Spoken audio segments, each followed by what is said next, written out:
Iyon, good morning mga bossing na. So, videoan ko lang na siya.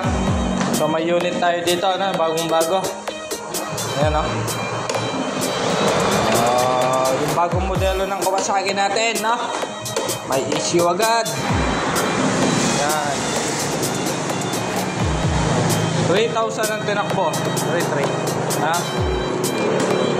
So, problema ng unit, yung flasher niya, no?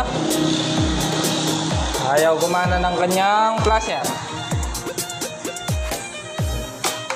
Ayan, no? Ayaw.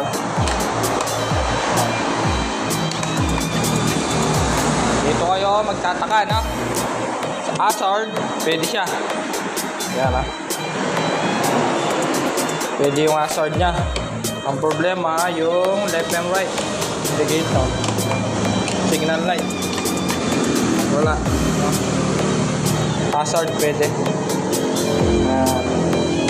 So yun, either sira yung switch, na o kaya may putol na linya. Okay, check muna natin.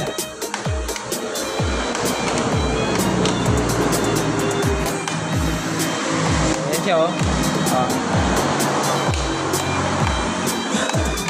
Ayan, oh. Na? Tingnan muna natin yung kanyang switch, okay? So, bagong-bago lang to, na? Ayan, ah. Ilan days na siya? 4 days. 4 days na daw ganyan. Na? So, baklasin muna natin, na? Yung kanyang bearings, okay? I-update ko na lang kaya.